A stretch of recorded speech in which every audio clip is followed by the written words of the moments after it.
Hi all of you. In today's class, we are going to discuss about features of macro facility. In the last class, we have already seen what is a macro, what is macro definition, what is macro call, and what is macro expansion.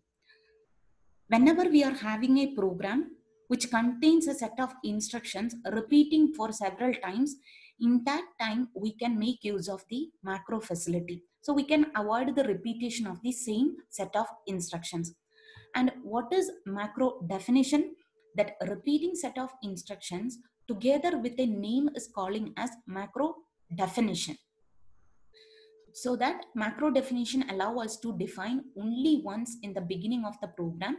It avoids defining again and again or repeating again and again in the main program. Then macro expansion means what? It will macro expansion means it is the substitution of your macro definition in the place of your macro call. Then macro call is nothing but the occurrence of the macro name in your program. That's the overall idea about last video. Now we are moving on to features of macro facility. The main four features of macro facility are macro instruction arguments or dummy arguments, conditional macro expansion, macro calls within macros, then macro instruction defining macro or macro definition within macro. These are the four main features. Let's see in detail about these four features. The first one is macro instruction arguments. Before moving on to that, uh, as you can see in the slide, I have displayed a source program.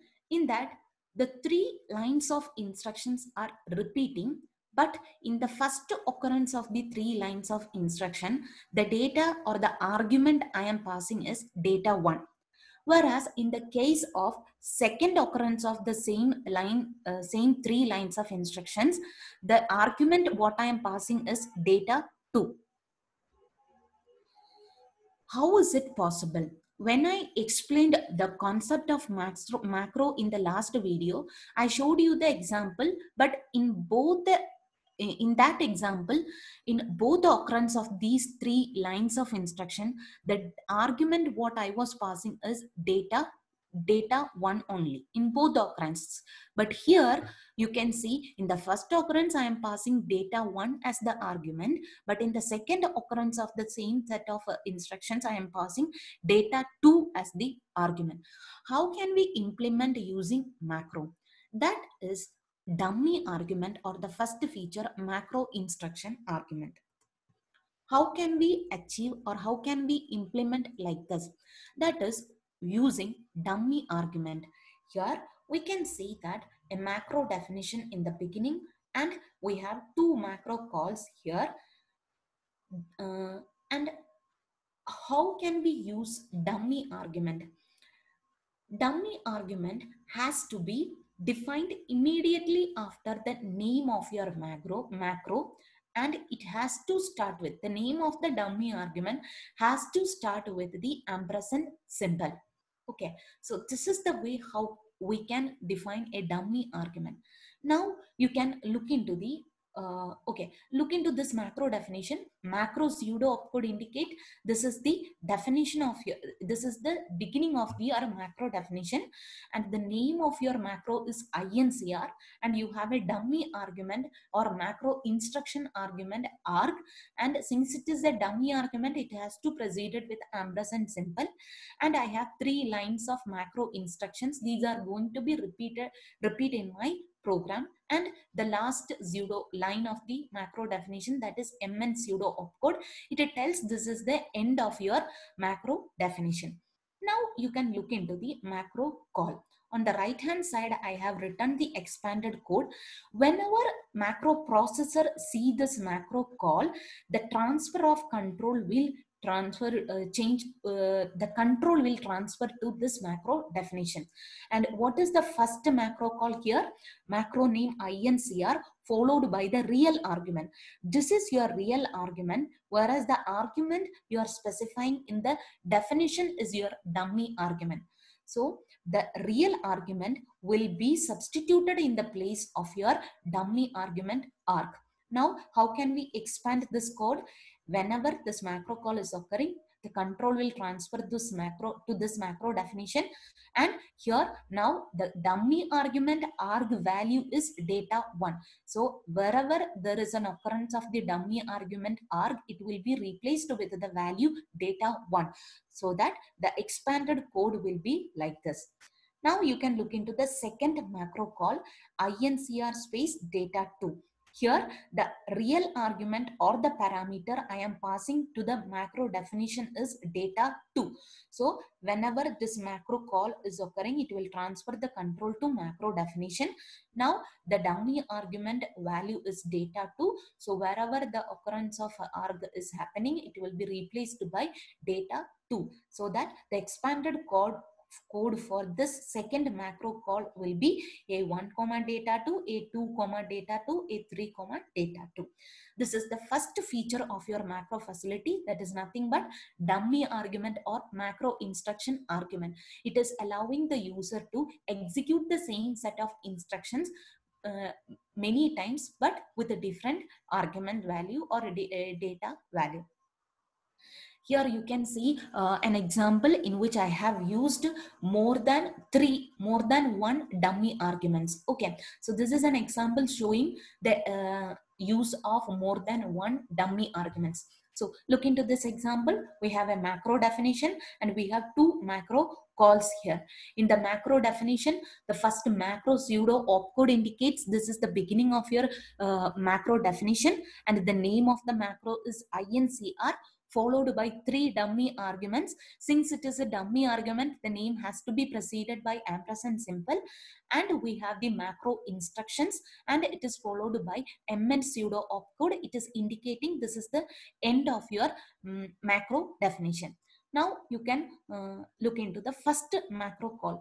This is the first macro call, incr space data 1 comma data 2 comma data 3. Whenever macro call occurs, the transfer will control to the macro definition. Here the real arguments passing to the macro definition are data 1, data 2, data 3, which means the value for the dummy argument arg1 is equal to data 1. The value for dummy argument arg2 is equal to data 2. The value for dummy argument arg3 is equal to data 3. Then the macro call will expanded according to the real argument value. So in place of the arg1, it will be replaced by data 1. In the place of arg2, it will substitute data 2. And in the place of dummy argument arg3, it will substitute data 3. So the corresponding expanded code for the first macro call is this one. Now you can look into the second macro call, incr space data 3 space data 2 space data 1. Here the transfer will control to the macro definition. In the second macro call, the values I am passing are, or the real arguments are data 3, data 2 and data 1 respectively, which means the value for the first dummy argument arg1 is equal to data 3. Then the value for second argument ampersand arg2 for data 2, that is data 2. Then the value for third dummy argument arg3 is equal to data 1. Now you can expand your code according to the real dummy arguments value. So the expanded code will be like this. So this is the example showing the use of more than one dummy arguments along with your macro definition.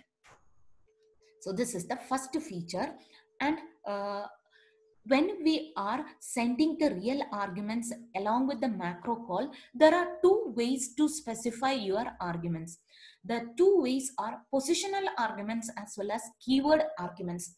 Positional arguments means whatever real arguments you are passing with the macro call, it will match with your dummy arguments according to the order in which they appear, which means A is the first one. So the first dummy argument will get the value A. B is the second argument, real argument. So it will substitute the second dummy argument value. And C, that means it will substitute the value for the third dummy argument. That is the position argument. Positional arguments will match with the dummy arguments according to the order in which they appear. Then the next category is keyword arguments. Keyword arguments, you can see this is a macro call. Here I am passing the arguments value. When I am passing the arguments value, I am specifying the dummy argument name also and the position also, which means keyword arguments allow reference to the dummy arguments by position as well as by name. Here, when we are in the case of position argument, we didn't give the name. We just mentioned only the position of the value A, which means first dummy argument will get the value as A. But here we are telling, if we are passing the real value A, what is the corresponding dummy argument name as well as what is the position. So A has to get the position first, but the dummy argument name is arg1.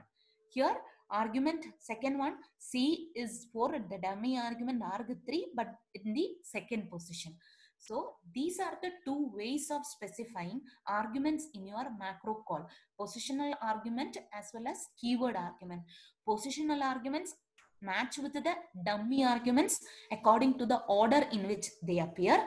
Keyword arguments allow reference to your dummy arguments by name as well as by position. This is the first feature of your macro facility. Now we are moving on to the second feature, that is conditional macro expansion. That means what is the purpose of the conditional macro expansion? It allows us to change the sequence of macro expansion based on some conditions. And in order to achieve this feature, we have two pseudo opcodes. The two pseudo opcodes are AIF and AGO. AIF allows us to change the sequence of macro expansion based on some conditional branching. AGO, it is a unconditional branching. So we'll see in detail about the AIF pseudo opcode and AGO pseudo opcode. First we'll see AIF. As I told you, I can change the sequence of macro expansion based on some condition. Okay, so here it is a conditional branching code, and the syntax or the format of the AIF pseudo opcode is the pseudo opcode AIF followed by the expression or the condition to be checked, and followed by dot, and followed by the label statement. We'll see one example, then the usage will be clear. Look into this example. Left side, I have the source assembly language program.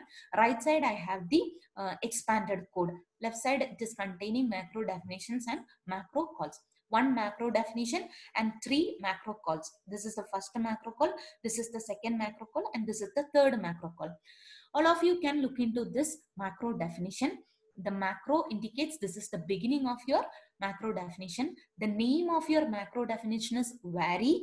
It is followed by 4 dummy arguments: count, arg1, arg2, and arg3. And it is followed by set of macro instructions. And we have the last statement as the end. That is indicating this is the end of your macro definition. Before end you can see FINI. This is nothing but this is the label. Okay, so when you look into the macro instructions, you can see here AIF ampersand count equal 1 dot FINI, which means it when we are expanding this macro, first it will execute this line. When you are coming to the second line, this is the AIF pseudo code. So it is checking the condition mentioned here, which means it is checking the count value is equal to 1 or not. Which means what is the count value you are passing here, it is checking whether it is equal to 1. If it is equal to 1, which means if the condition is true, you have to jump into this label statement. What is that label statement? FIN label statement is end, which means you have to finish you have to end your macro definition. So this is the usage of your AIF. you can change the sequence of macro expansion based on some condition. If the condition is true, it will jump into a label statement. Otherwise, it will execute the next line followed by that particular AIF pseudo opcode. Now we'll see how we can expand these three macro calls. What is the first macro call? Loop 1 space vary 3 space data 1, data 2, data 3. Which means in the first macro call, the name is vary and we are passing 4 dummy arguments, that is 3, data 1, data 2, 4 real arguments, 3, data 1, data 2, data 3. And we have a loop statement, loop 1. Actually, here also we are supposed to write one. I missed here. Sorry. Okay. So here, whenever we are seeing this macro call, the control will transfer to this macro definition. And now, according to the first macro call, now the value of count is 3, arg1 equal to data 1, arg2 equal to data 2, arg3 equal to data 3. Now I'm going to execute the first, expand the first one, A1 comma ampersand arg1. What is the arg1 value? Data 1. So the corresponding expanded code will be A1 comma data 1.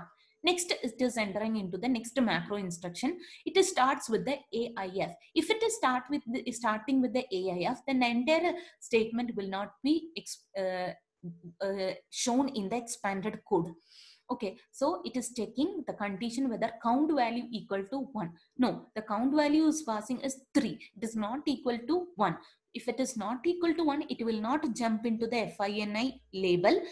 Instead of that, it will execute the next one. Next one means A2 comma arg2. Arg2 is data 2. So the expanded code will be A2 comma data 2. Then again, it is having a AIF conditional branching code. It is checking the condition whether count is equal to 2. No, count is not equal to 2. So it will execute A3 comma arg3, that is A3 comma data 3. So this is the expanded code for the first macro call. Now we are looking into the second macro called loop 2 space vary space 2 comma data 3 comma data 2. In the second macro call, I am passing here only 3 dummy arguments, that is, sorry, 3 real arguments, 2, data 3, data 2. Now whenever we are seeing this macro call, control will transfer to this. Now the count value is 2, arg1 is data 3, arg2 is data 2 according to their position, according to their order. Okay, now the A1 comma ampersand arg1 will be A1 comma data 3 because arg1 is data 3. So the expanded code first line will be A1 comma data 3. After that, it is checking whether the count value is equal to 1. No, the count value is equal to 2. So it will not jump into FINI label. It will execute the next line 2 comma ampersand arg2. Ampersand arg2, that means data 2. So the expanded code will be A2 comma data 2. Then it is again checking whether count value equal to 2 or not. No, yes, here count value equal to 2. Then condition is true. If the condition is true, it will jump into the label statement FINI. FINI is containing emend, which means you have to end your macro expansion. So this much only the expansion of your second macro call. Now you can look into the third macro called loop 3 vary 1 comma data 1. Here I am passing only 2 real arguments, 1 and data 1, which means it will transfer the control to the macro definition and it will get the count value as 1 and arg1 value as data 1. And it will start executing the first line A1 comma ampersand arg1. Ampersand arg1 is data 1. So the expanded code will be A1 comma data 1. And it is executing the next line. It is starting with the AIF. So we have to check this condition. Count equal to 1. Yes, here count is equal to 1. So what we had to do, we have to jump into the label statement FIN and we have to end our macro definition. So only this much is the expansion for your third macro call. So this is the use of AIF pseudo opcode. It is allow us to change the sequence of the macro expansion based on some condition. So AIF is a conditional branching code. And next one is the AGO. It is same like our go-to. Go-to means what? We can directly jump into a set of label statement without checking any condition. So the syntax will be AGO followed by the label name. No need to check any condition. Directly jump into that particular label whenever we see the pseudo opcode AGO. So it is an unconditional branching code. So we were discussing about the second feature, conditional macro expansion. It is nothing but it allows us to change the sequence of expansion based on some condition. To implement this, we have two pseudo opcodes, AIF and AGO. AIF is a conditional branching code and the syntax is AIF followed by condition followed by dot followed by label name. So when we are expanding this AIF and the label statement will not be put it in the expanded code. If the condition is true, it will jump into the label statement. Otherwise, it will execute the next macro instruction. And I have showed you one example. And AGO means what? It is the unconditional branching code. It is similar to our go-to statement. No need to check any condition. Directly you can jump into a particular label statement. That is the second feature. So the first feature was dummy argument or macro instruction argument. The second one was conditional macro expansion using AIF and AGO. Then the third feature is macro calls within macro. That means I am calling one macro within another macro. We'll see one with one example. Look at this example. I have uh, two macro calls, two macro definition here. The first macro name is add1 and I have defined the second macro. The name of the second macro is ADDS. So in this program, I have two macros, ADD1 and ADDS. In the ADD1, we can see these are the set of macro instructions. And look into the second macro, that is ADDS. It is containing three dummy arguments, arg1, arg2, arg3. And what is the first macro instruction in that ADDS macro? The first macro instruction is ADD1 ampersand arg1, which means it is in turn calling the first macro ADD1, which means ADDS macro is calling ADD1 macro. This is the next feature, calling macro within the another macro. And again, second instruction is ADD1, which means again calling the first macro with the arg2 dummy argument value. Then here third instruction is add1 with dummy argument arg3. We'll see how can we expand the macro call. Here I have a macro called ADDS data1 comma data2 comma data3. Here I am calling the macro ADDS with the argument, real arguments value data1, data2, data3. Whenever this macro call occurs, the transfer will control to the ADDS macro. And now the value for dummy argument arg1 is data1. The value for the dummy argument arg2 is data2. The value for the dummy argument arg3 is data3. Accordingly, the first statement is ADD1 ampersand arg1. So it will, the first line of the macro expansion is ADD1 ampersand arg1. Ampersand arg1 is data1. So ADD1 data1. ADD1 data1, again it is a macro call. So the transfer will control to the macro definition for ADD1 with the ampersand arg value is data1. So wherever ampersand arg is there in the ADD1 macro expansion, it will replace by data1 and the corresponding expanded code will be L1 comma data1 A1 comma F equal to F1, which means defining the constant value, and st1 comma data1. So this is the expansion for the first line. Then after this, it will call the ADD1 ampersand arg2. What is the ampersand arg2 I am passing here? Data2. So ADD1 data2, again it will call the first macro and with the data2 value. So wherever arg is there, it will be replaced by data2. Then again it is calling ADD1 arg3. Then again the control will transfer to arg3. Now arg3 value is data3.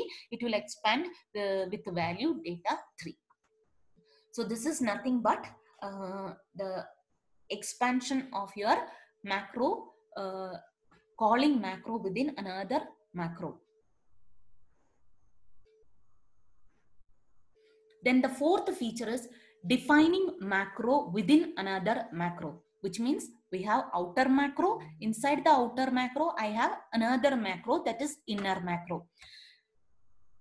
The main important point is here is that inner macro definition is not defined until after the outer macro has been called or defined. That means the inner macro will be defined until after it will define only after the defining of the outer macro. Okay, that is the main point to be noted here. So the fourth feature is defining a macro within another macro. Macro definitions within another macro. So inner macro will be defined only after the definition of the outer macro. This is the example. You can look into this example. Here I have macro, outer macro. The name of the outer macro is define, and the dummy argument here is dummy macro name. So fun is a macro name, it is a dummy macro name. So here again I am defining another macro inside this outer macro define, that is ampersand fun. That also it is not the real macro name, this is the dummy macro name, and followed by the argument value ampersand a, and this is the end of your inner macro, and this is the end of your outer macro. So this is the example showing the fourth feature, that is defining one macro within another macro. The definition of the inner macro will be done only after the definition of the outer macro. Now you can look into the macro call. These are the two macro calls. Here I am calling define space well. That means I am calling the outer macro define with the argument value well. Well is again, it is a macro name. Here fun is the dummy macro name. The real macro name for the dummy macro name fun is well. So in the place of fun, it will be replaced by well. So it is calling the macro well. Here macro well ampersand a. So here it is calling well space data 1. So here it is calling inner macro with the name well as the real macro name and with the real argument data 1. So the transfer will control to here, and fun will be replaced by dummy macro name fun will be replaced by real macro name well, and dummy argument a will be replaced by real argument data 1.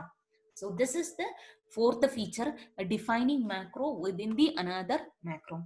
So in today's class, we were discussing about features of macro facility. First one, dummy arguments. It allows the users to execute same set of instructions more than once with different data. Second feature was conditional expansion. It allows us to change the sequence of macro expansion using AIF and AGO pseudo opcode.